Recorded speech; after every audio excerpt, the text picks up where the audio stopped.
On the night of July 19, 1996, the whole world watches as 54-year-old Muhammad Ali sets the cauldron ablaze at the Olympic Games in Atlanta.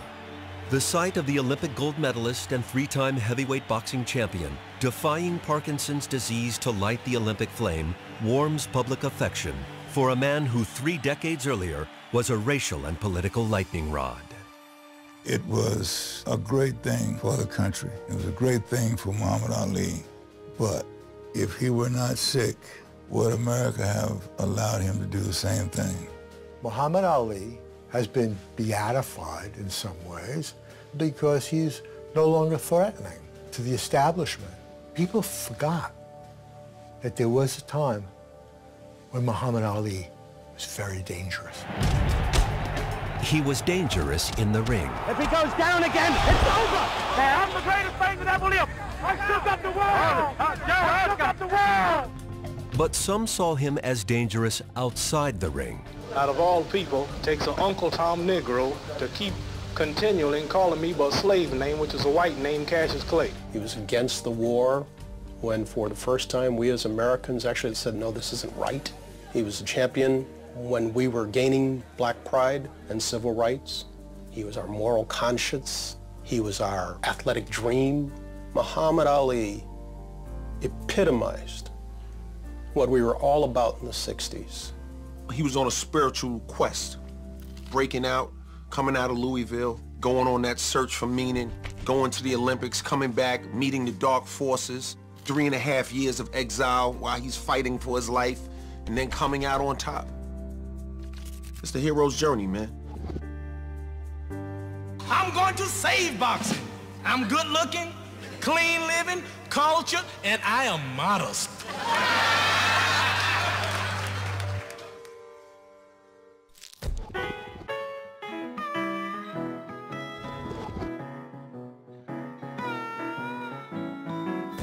The man who would become Muhammad Ali is born Cassius Marcellus Clay in Louisville, Kentucky in 1942, the era of the segregated Jim Crow South. You know, a black man was always supposed to be subservient, always supposed to say, yes, sir, boss, and you're supposed to just, you know, play that game forever. When we woke up in the morning, the first thing that comes to your mind is that your blackness is going to be what white America is going to look at and judge you by. Blacks, if they were lucky, could aspire to be teachers, but that was the top of the social strata. Most often it was the black citizens of Louisville who raked manure into the backstretch at Churchill Downs. Cassius and his younger brother Rudy are raised in Louisville's struggling black middle class. Cassius Clay didn't grow up in a ghetto. His family lived in a very modest but comfortable house. He had 2 parents at home. There was always enough to eat. He always had money for clothes. Clay's father is a skilled sign painter, a proud and volatile man. You know, my grandfather, Cassius Clay Sr., you know, he's kind of in my father's genes, you know, very extroverted and bold and loved himself. So he got a lot of that from his father. Odessa Clay was a very sweet, nurturing woman. And when you looked at Cassius, you saw the 2 parents fused into one personality. As with many classic heroes, the origin of Muhammad Ali involves a twist of fate. In 1954, 12-year-old Cassius Clay rides his brand new bicycle to a black business expo in downtown Louisville. Cassius spent some time walking around, getting free candy, seeing what was there. When it was time to leave, he went outside, and his new red and white Schwinn bicycle had been stolen. Somebody told him that there was a policeman in the basement of the building teaching youngsters how to box. Furious young Clay finds Officer Joe Martin in the Columbia gym. Clay is ready to fight whoever stole his bike. Martin calms him down and suggests that if he wants to fight, he should first learn how. Martin teaches the 89-pound Clay how to box, and his teenage student is eager to learn. Within weeks, young Clay wins his first amateur bout. It's the start of something bigger than either of them can possibly imagine. There was another black trainer at a black gym named Fred Stoner, who he also worked with. But Joe Martin was the person that was held up and put out front for the publicity. Here's the white policeman. He taught this young fellow how to box. It's a feel-good story. Ambitious, driven Cassius Clay becomes a national Golden Gloves champion. It's a TKO decision for Cassius Clay. Rock and roll pioneer Lloyd Price often gigs in Louisville. But despite the fact that his song Stagger Lee is topping the charts, he's got to find lodging in a guest house on the black side of town. There was a corner spot called Rivers Lounge, and I would go there because it wasn't far from the guest house. And this young Cassius Clay would always come by there, and him and his brother Rudolph was his name. And he said that he's going to be the champion of the world. He always had a big mouth, you know. I'll be the champion of the world. You know, he had all this energy, and he was ambitious, and the young guys at that time wasn't thinking like he was thinking. John F. Kennedy is running for president in May of 1960 as 18-year-old Golden Gloves champ Cassius Clay wins the U.S. Olympic trials in San Francisco, then goes on to take the light heavyweight gold medal at the Summer Games in Rome. 1960, I'm in the Olympic Village in Rome, and this person is sitting on some steps, and he's got a gold medal around his neck, and he's talking about what he's going to do with his life in very loud terms. And the thing that caught me about him, I noticed all the women turned around when they got 5 yards away to take a second look. But despite all the attention he gets in Rome, Clay finds that Olympic gold still won't buy him a place at the table in his own hometown.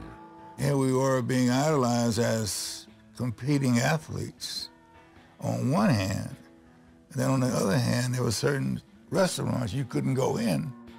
You know, it's not fun for people to tell you, yo, you can't eat here. It's irritating when people try to hold you down. You don't get up and start chanting, you know, you get up and start swinging.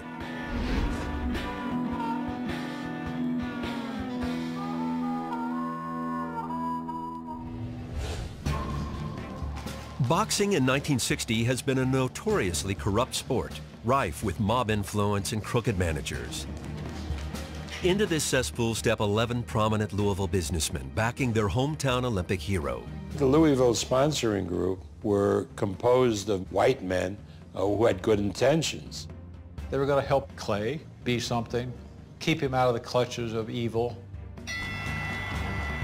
With the sponsoring group in his corner, the former amateur Olympian begins his professional career on October 29, 1960.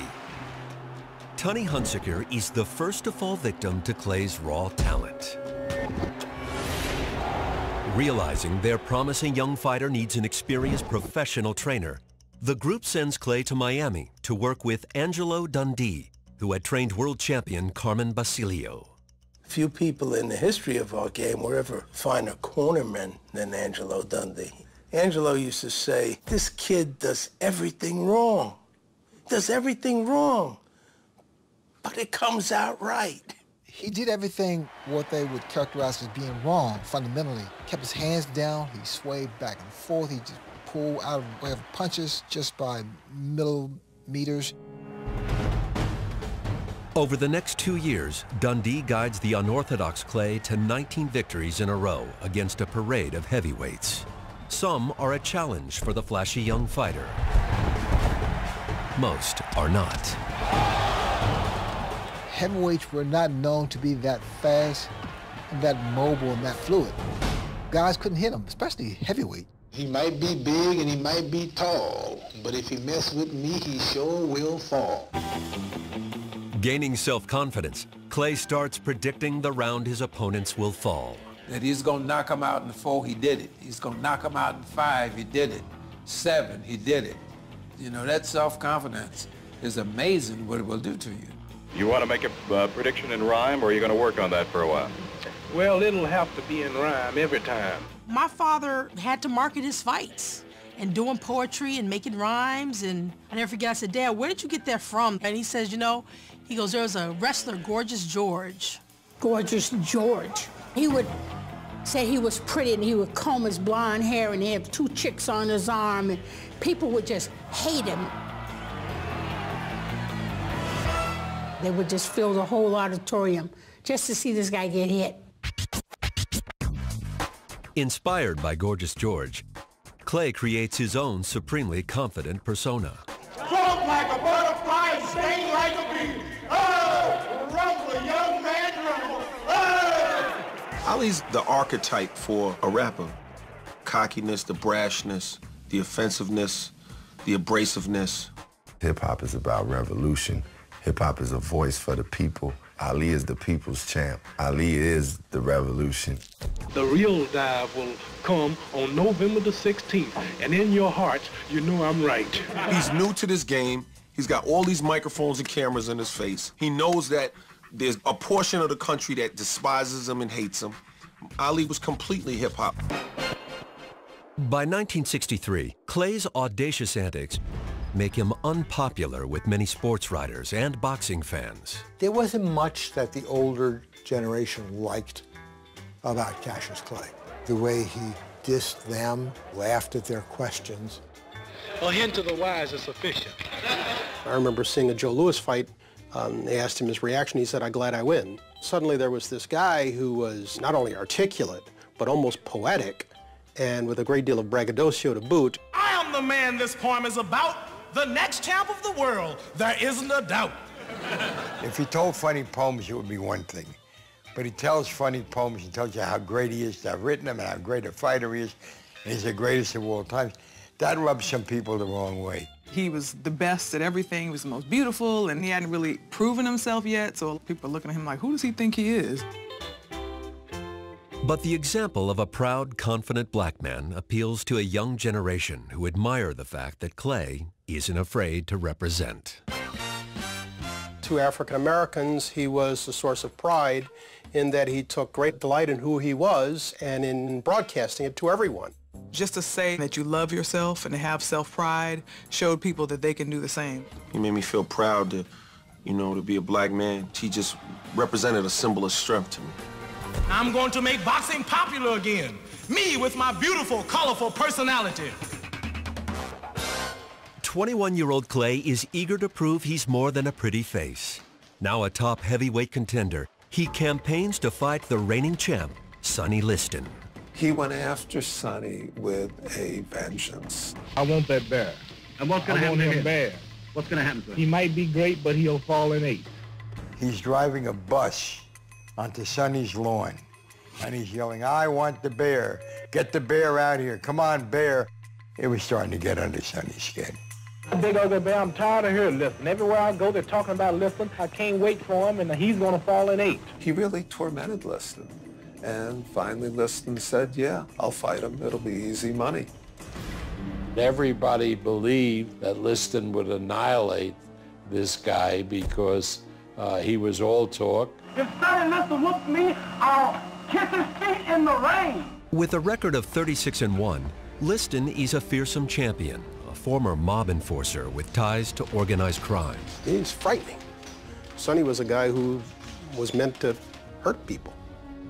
Sonny Liston was Godzilla.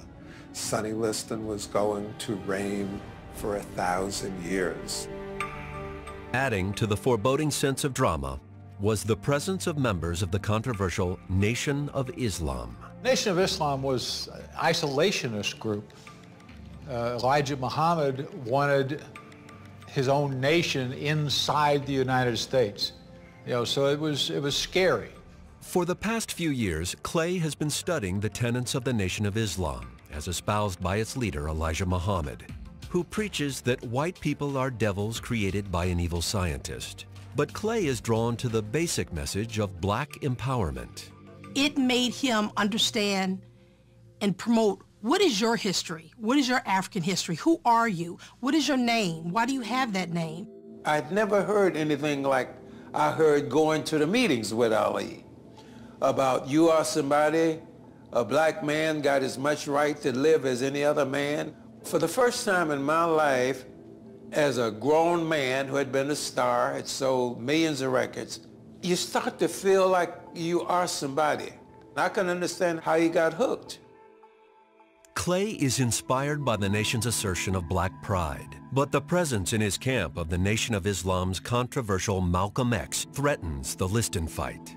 Malcolm X, I want to talk with you briefly about your affiliation with Cassius. How long have you known him? About 3 years.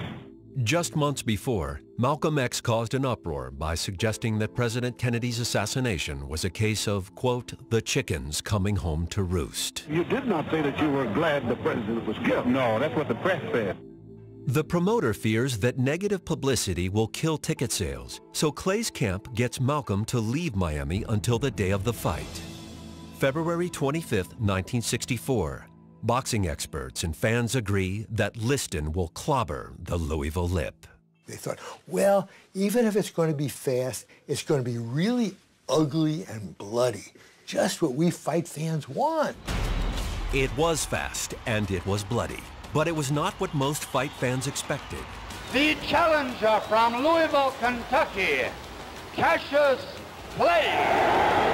When the two men entered the ring, we suddenly realized that David was bigger than Goliath. Another jarring right hand that time, folks. Another one. Sonny wobbles. Sonny wobbles. Cassius has him hurt. Clay dominates Liston from the bell, dancing around the slower champion and opening a cut under his left eye. After 7 punishing rounds, Liston claims an injured shoulder and won't come out for round 8, making Cassius Clay the new heavyweight champ. I don't have a mark on my face, and I upset Sonny Liston, and I just turned 22 years old. I must be the greatest. I told the world. There were a number of people who immediately said, oh, the fix was in. Sonny Liston quit against Cassius Clay. He was just getting beaten up. He didn't like it. He was a bully, and he couldn't take it. After his stunning upset of Liston, Clay holds a press conference that would only amplify the shock factor. Somebody said, are you a card-carrying member of the black Muslims? And he blew up. Clay confirms that he's a member of the Nation of Islam. And he said, I don't have to be what you want me to be. I'm free to be who I want. This is about as revolutionary a statement as I've ever heard in sports. Now the heavyweight boxing champion, Cassius Clay, is free to be himself. No one could get their mind around the idea that this great kid from Louisville, raised by a Baptist mother, was suddenly announcing that he was a member of the Nation of Islam. A few weeks later, public opinion of the new heavyweight champ goes from bad to worse. Cassius Clay is a name no more, is that right? Yes, sir. It's Muhammd Ali. Muhammad means worthy of all praises, and Ali means most high in the Asian African language. This is the toughest guy on the planet. He turns his back on Christianity. He turns his back on his family's name, and it began the split between people who loved him and people who hated him. My name's Muhammad. Y'all keep calling me Cassius. I'm tired of telling you. You know, you're intelligent. My name is Muhammd Ali, not Cassius. Was anybody special gave you the name? Yes, sir. My leading teacher, the most honorable Elijah Muhammad. Elijah Muhammad's influence is growing. Not only does he give Ali his new name, he introduces him to Sanji Roy, who becomes Ali's first wife in August of '64. Muhammad Ali had 4 wives: Sanji, Khalila, Veronica, and now Lonnie. I found the first wife in a strange way, maybe the most interesting. She was very firmly in love with him. Their honeymoon is short-lived. We no longer had Cassius Clay. We now had Muhammad Ali, who was a member of the Nation of Islam, which made him very unpopular. It was getting very hard to find a place where he could fight. Originally, the Liston rematch was set for Boston. Then Muhammad suffered a hernia. The fight was postponed. Boston washed its hands of it, and it finally wound up in Lewiston, Maine, which is one of the few places that would take it. Then, 2 months before the rematch, Malcolm X, who had broken with Elijah Muhammad to embrace Orthodox Islam, is gunned down by members of the Nation of Islam on February 21, 1965.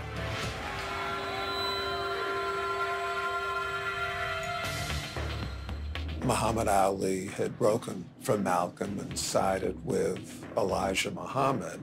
So there was concern that Malcolm's followers might exact retribution against Ali.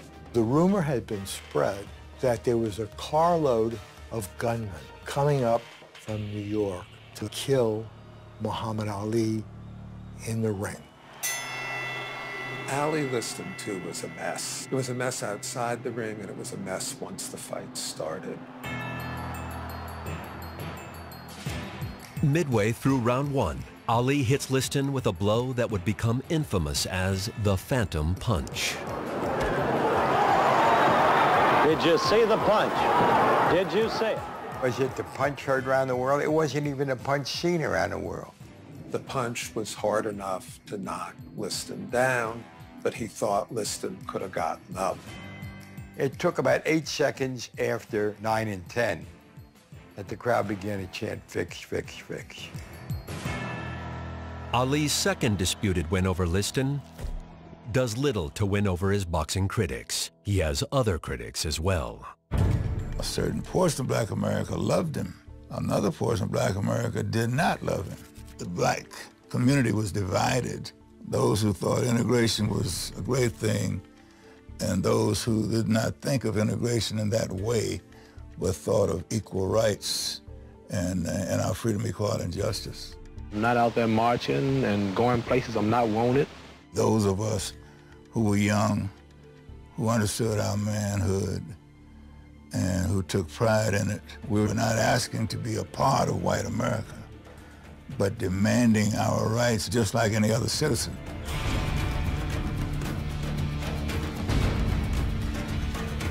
Ali's support of the Nation of Islam's separatist policy alienates many in the civil rights movement, including Floyd Patterson, who turns his November '65 bout with Ali into a social, political, and religious battle. He said a black Muslim has no place being heavyweight champion in America, and that he, as a Catholic, was going to bring the title back to this country. Floyd was a nice man, but his approach was what we call an Uncle Tom approach, doing all the things that white America wanted you to do. You ain't nothing but an Uncle Tom for white people. What's my name, Uncle Tom Negro? I'll jump on you now. What's my name? When Muhammad Ali got him in the ring, he became pretty cruel in his beating of Floyd. He was really giving him a lesson, talking to him, hitting him and talking to him. Ali would disable Patterson, then step back, admire his work, and then beat on him some more. I believe they're going to stop it. Ali beats Patterson by technical knockout. 2 months later, he sues his wife Sanji for divorce. She'd lost favor with her husband's increasingly influential Muslim inner circle. They said it was because she wore makeup, she wore daring dresses. They didn't want her because they had already picked out Khalila, who was working in a Nation of Islam restaurant. His brief marriage now over, so is his 6-year contract with the Louisville sponsoring group. Herbert Muhammad becomes Ali's manager. Herbert Muhammad was the son of Elijah Muhammad, who Muhammad Ali counted as his spiritual father. Herbert was an extension of that. Herbert Muhammad joins with pro football superstar Jim Brown and lawyer Bob Arum to form their own boxing promotion company, Main Bout. What we said was, the heavyweight champion of the world is boxing, and we should control boxing. But Main Bout can't control the U.S. Draft Board. Ali was rejected for service in '64 when he failed the written test. But the Vietnam War is escalating in February of '66, and the Army has lowered its standards. Weeks before his bout with Ernie Terrell in Chicago, Ali is notified that Uncle Sam wants him. The fight was doing extraordinarily well when the U.S. government reclassified Muhammad Ali from 1Y and made him 1A, and a television reporter went to Ali, who was training in Miami, before anybody could reach him, I just don't understand yet how I can be reclassified as 1A without testing me in no way, just calling me like this, and I just don't understand it. In other words, you think they called you only because you're the heavyweight champion? And a Muslim, too. And that's when Ali said, I got nothing against the Viet Cong. They never called me the N-word. Everything hit the fan. Ali declares that if he's drafted, he won't fight in Vietnam. Ali put it in racial and religious terms that made him a hero to millions of people who thought that it was a bad war. When he basically said, I ain't going, a lot of us were kind of like, yeah, baby, I ain't going either. I'm just trying to figure out another way of doing it so that I don't have to go to jail in the process.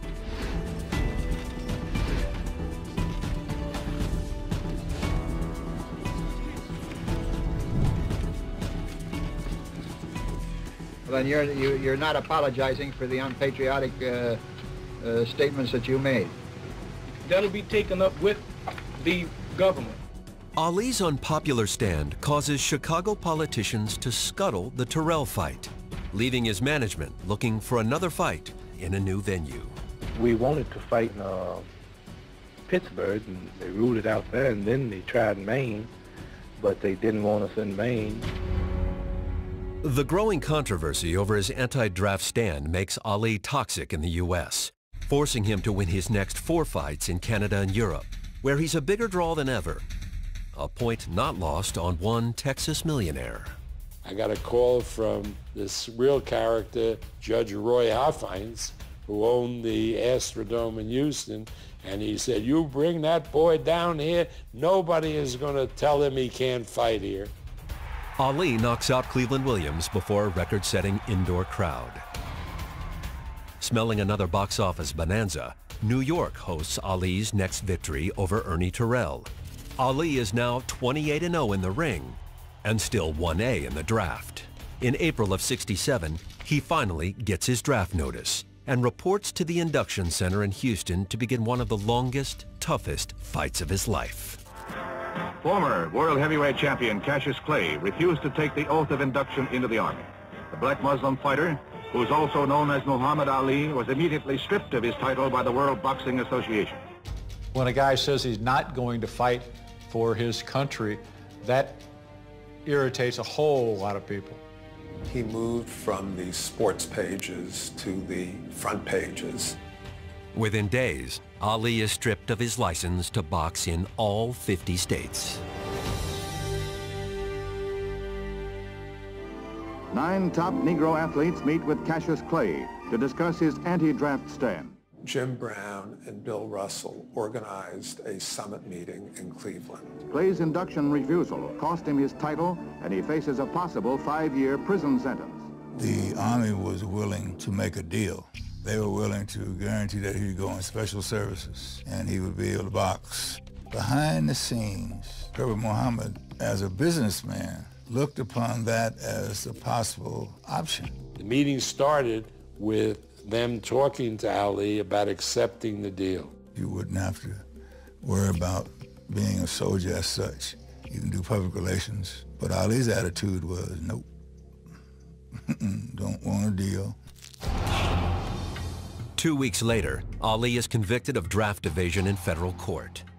Sentenced to 5 years in prison and banned from boxing for 3 years, he remains free while his case is appealed. Whatever suffering or punishment I may have to take, it'll all be because of my religion. He was unafraid of the political repercussions, unafraid of any cultural repercussions, unafraid of losing money. He said he would probably fight again, but it was okay if he didn't. Long as he believed that he was the people's champ, that was good enough for him.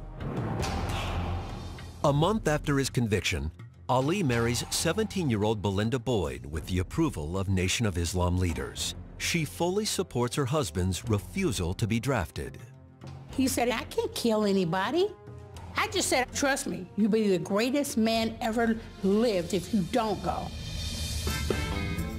Facing 5 years in prison and unable to fight while appealing his case, newlywed Ali needs to earn money, so he embarks on a college lecture tour. I would like to hear this from you, and I want the world and the cameras to hear it. Who's the heavyweight champion of the world? The student audiences loved his opposition to the war in Vietnam, but they were very much opposed when he spoke to them against the idea of interracial dating, against the idea of living in the same community.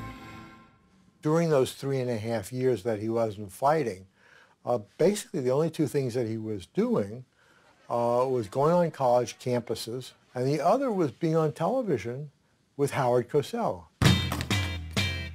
What do you say to that? I predicted the fans will be angry at the experts for misleading them so much. I think that his relationship with Howard Cosell was critical to his acceptance by America. Howard had the deepest respect for the champ. Howard many times privately defended Ali and Ali's right to express himself and the right to feel the way he felt about where we were with civil rights at those times. But Howard also didn't take any punches. If he felt like Ali had overstepped his bounds, he would confront him. It was part of the chemistry of these guys. You had two gigantic egos.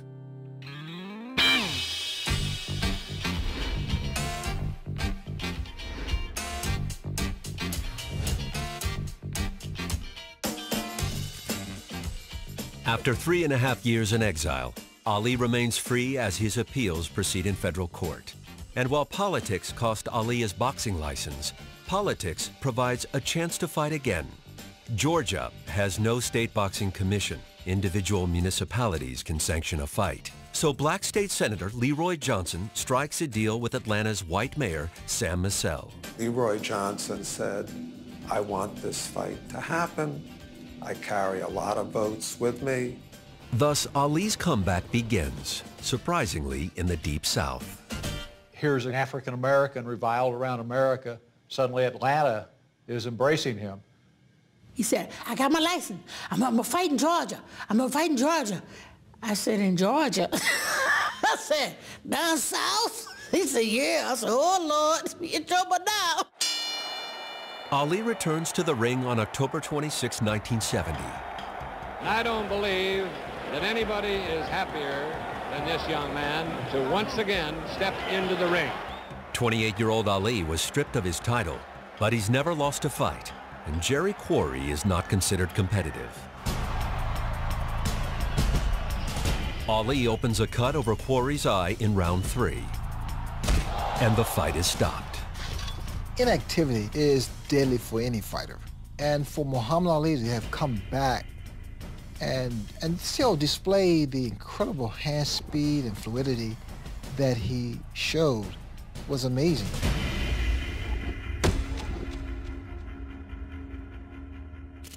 While Ali's draft evasion appeal works its way up to the Supreme Court, the NAACP sues the New York State Athletic Commission in federal court, arguing that their ban on Ali is discriminatory. Their ban is lifted. Free to fight in New York again, Ali stops Oscar Bonavena at Madison Square Garden in December 1970. It's over! Ali is the knockout winner! Setting up a title shot against Joe Frazier for an unprecedented $5 million purse. Now we have a chance to see who the real champion of the world is. That was revolutionary. You know, $2.5 million apiece. Wow. Back then, that was a vast sum of money. Even Mickey Mantle was not making that much money. Well, let Joe Frazier talk all he wants. We got a few miles to straighten all this mess up. He brought people to the sport that didn't even necessarily follow boxing. They just liked Muhammd Ali. I have fixed up the round that Joe Frazier will go down. You got this person who's standing up and he's been stripped of his title. People wanted to see, who is this guy? His fights meant more than just the sport of boxing. His fights were like a fight for justice. Ali was carrying the weight of everything. I don't think it's possible to overstate how much Ali embodied the hopes, aspirations, beliefs of young people in general and young African Americans in particular. Joe's gonna come out smoking, and I ain't gonna be joking. The bout is set for March 8, 1971. As the fight approaches, the battle between two unbeaten heavyweights becomes far more than a boxing match. Get your hands off me. If you were a liberal, you were rooting for Ali. If you were conservative, you were rooting for Joe. It was a clash of cultures.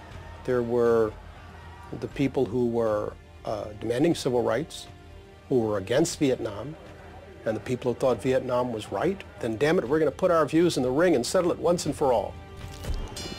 March 8, 71. The world flat out stopped. The apartment that we lived in was going crazy for that fight. We were glued to the radio. I can still see Ali leaning back over the ropes, saying, "No contest." Meanwhile, Frazier's pounding him, 20 times. Ali absorbed an enormous amount of punishment, gave out an enormous amount of punishment. Yeah, and when the 15th came and they said he'd been knocked down, it was like, this can't be. Ali gets quickly to his feet, but the damage is done. Ali suffers his first loss. It's Frazier by unanimous decision. This can't have happened. This is impossible. It was impossible not because we didn't believe Joe Frazier could beat Muhammad Ali. It was impossible because his beating him meant they were right. And they couldn't be right. And the right-wing idiots and the hard hat guys and the ugly Americans, they were standing in the way of history. They were standing in the way of change. They were on the side of wrong. And so they couldn't be right. They just couldn't. In the first blush of defeat, Ali was gracious and elegant. He was perfect in giving Frazier credit. I've been always handing out the defeat, so now I'm defeated, and now I can see how other people felt. And when I do come back, if I ever do, I'll have more of a hunger or determination, which is something you lose in the intoxication of so-called greatness. By the next morning, he'd been robbed. He went on every late-night talk show. He convinced half of America or more that he had won a fight, and it killed Frazier. He was the only one who believed, coming out of that fight, that he would be champion again. 4 months after his unanimous loss to Frazier, Ali wins a stunning unanimous decision in the Supreme Court, which overturns his conviction for draft evasion. I mean, nobody would have believed that that could have happened when Ali refused to step forward.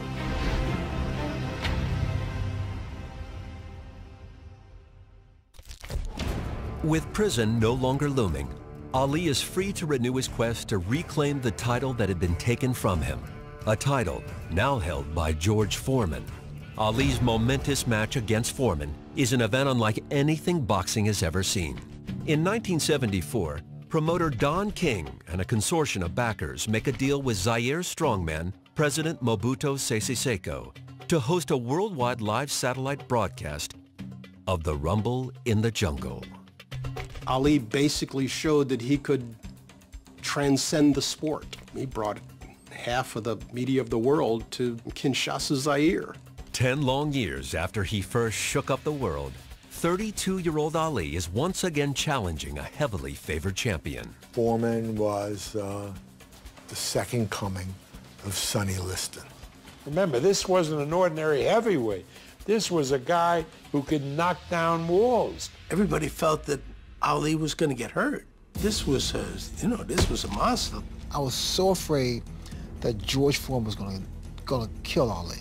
Both fighters train in Zaire for the bout on October 30th, but it's Ali who is embraced by throngs of African fans. It's unreal the amount of people, 10 to 15,000 people in the crowd following him, just shouting his name. Ali Boumaye. Ali Boumaye. He'd say, stop the car, and he'd get out, and he'd, Boumaye, Boumaye. He just wanted to create a crowd. Pretty soon you couldn't even walk across the street.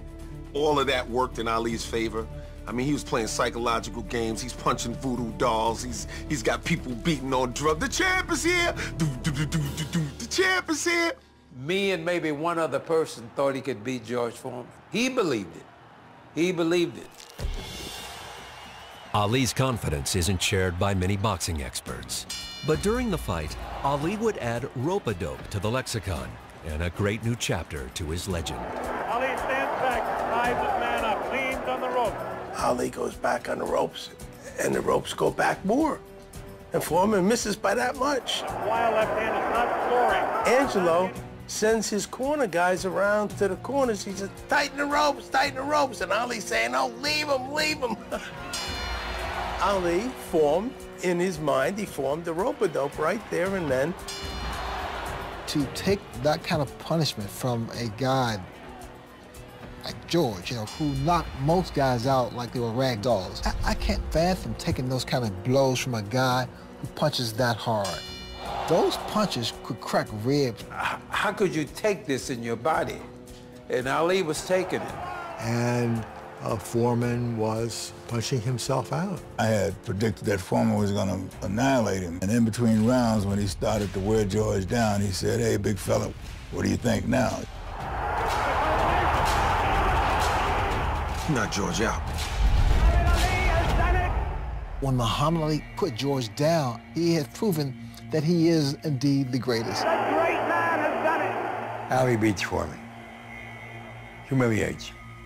He stops and he says, fellas, you'll never know what this means to me. That should have been his retirement. How can you top that? You went through the trials, your ups and your downs, your glory times. This is the time to retire. He had proven the point. You can't go any further once you prove the point.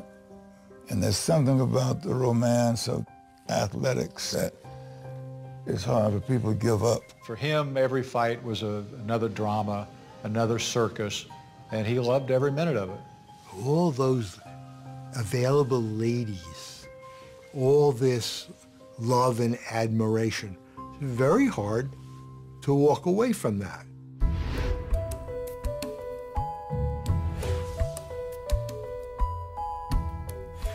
When Elijah Muhammad dies in February of '75, his son Wallace leads the majority of the Nation of Islam toward traditional Sunni Islam. Ali, who has always had white men in his corner, embraces the change. Prejudice is a two-way street, you know? He was driving down one side of it at one point in his life. Not unlike Malcolm X, who had a similar journey, and he evolved. He said, whites can become Muslims. Now he says, so you can become a Muslim. And he hugged me. There wasn't any racism in Ali.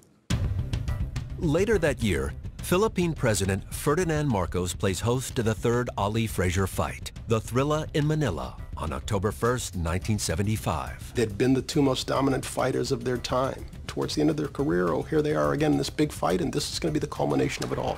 For both fighters, it would also mark the beginning of the end. The fight took place at about 11 a.m. Manila time. Outside, the hot Philippine sun was beating down, and inside, this fight between these two great athletes was going on. These two guys was going at each other like they was going to just kill each other. They both took an enormous beating. They were both heroic that night. After 14 rounds of battle in the sweltering heat, Frazier and Ali, both mentally and physically spent, go to their corners to await the final round. That moment that you're sitting in on your stool, your eyes swollen shut, or your legs are gone, you're totally exhausted. You look across and see your opponent, and he is just as in bad shape as you are. All of a sudden, your mind and your heart says, that's ready to go? And either you answer yes or no. Most guys say no. The special ones say yes. Ali was the one who said yes. Joe couldn't answer the bell. And Ali just passed out in the ring. It's all over. He said it was the nearest thing to dying.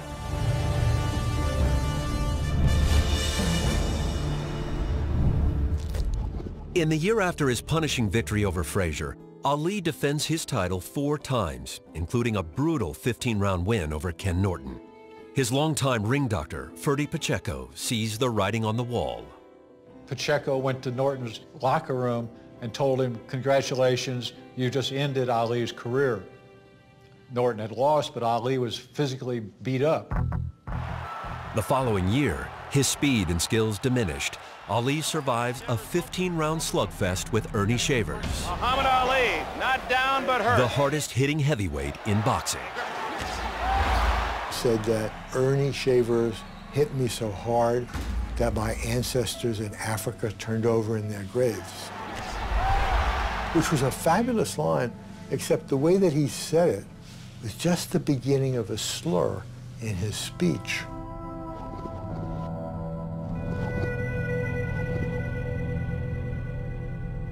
In February of '78, Ali loses his title to Leon Spinks, a novice with just 7 fights under his belt. But he's not done yet. Fights Spinks again, beats him, regains the title, and then Don King gets Ali to fight Larry Holmes, and I was absolutely horrified. The Holmes bout is set for October 1980, a year after Ali's last fight against Spinks. His deterioration is evident. Even to those of us who never looked at Ali with clear eyes, it was clear that he was done.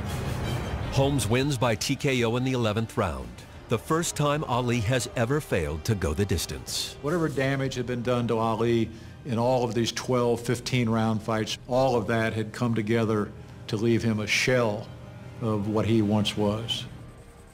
A year later, Ali steps into the ring one last time to fight Trevor Berbick on December 11th, 1981. The whole family went, and up until the fight, we were begging him in his hotel room, don't fight, you don't need to do this anymore. After the loss to Berbick, Ali finally calls it a career. It's hard to tell a champ that it's time, it's over, because we always believe we can always win that fight. Ali fought. That's what he did. And we who loved him really had no say in it and no right to say, no, we don't want you to fight anymore because it ruins our memory. Well, he had a right to say, I will choose when I'm going to leave it. And he did.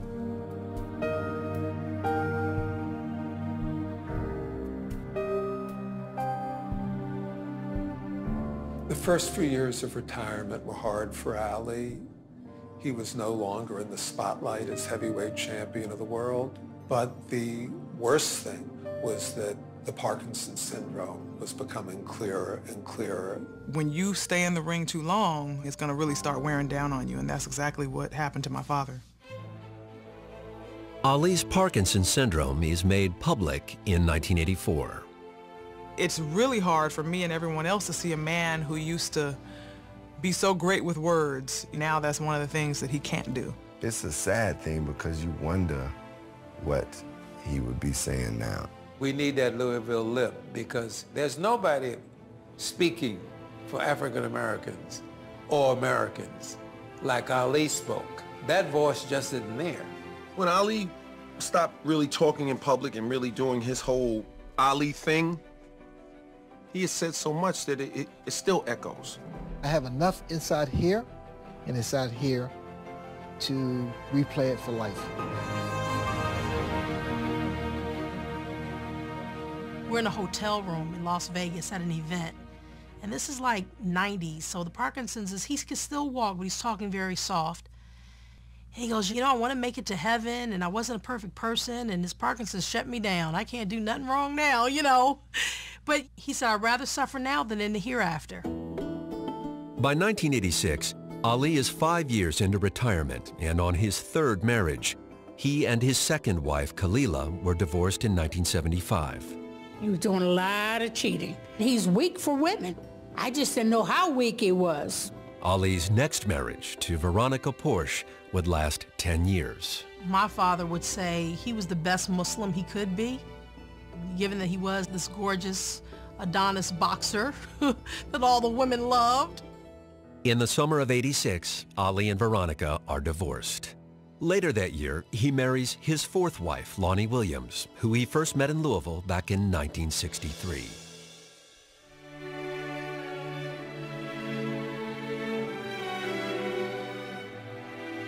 In 1996, Ali would make a memorable return to the global spotlight.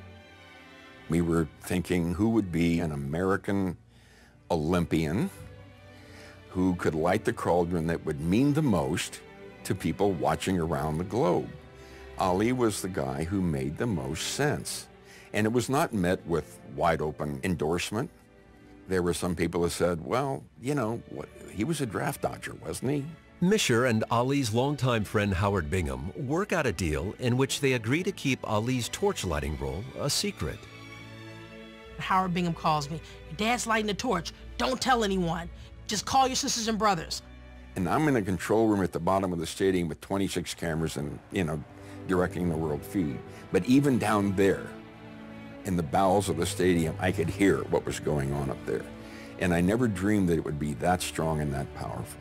When my father gets nervous, he shakes more. So he's shaking the torch, and I'm like, oh, Lord, they're going to burn down the stadium. There was a part of me saying, oh my God, look at Muhammad, feeling sorry. But then there was the other part of me said, for God's sake, that's Muhammad Ali. To have predicted in 1967 how much Ali and his personality would resonate around the world 20 or 30 years later, there were a lot of people that would have said that will never happen. The transformation of Ali from the most hated man in America to this beatified Ali of today. A complete reversal. But those of us who believed we were in the right back in the 60s, this simply validates it. That, hey, you finally came around. You couldn't stop the march of history. He saw where it was going. He pointed the way. You hated him for it, but you couldn't stop it. Ali is awarded the Presidential Medal of Freedom in January 2005. Later that year, the nonprofit Muhammad Ali Center opens in downtown Louisville, not far from where his bike had been stolen over 50 years before. His legacy is that when you believe in yourself, no matter what the odds are, if you're on the right side of history, and if you perfect your craft, you can accomplish anything. He stood up on a level that nobody else stood up, and he had a platform that no one else had, risking his personal success and his personal wealth to basically tell the truth. People today are fond of saying, yes, Muhammad Ali stood up for his principles, but there's been a determined effort to wipe away cognizance of what those principles once were. Don't wipe out the memories of what Muhammad stood for in the 1960s. Take it, build on it, and show how Muhammad Ali and America both changed and came together in the end. He was no saint. He was no devil. He was Muhammad Ali. And nobody else ever was or ever could be.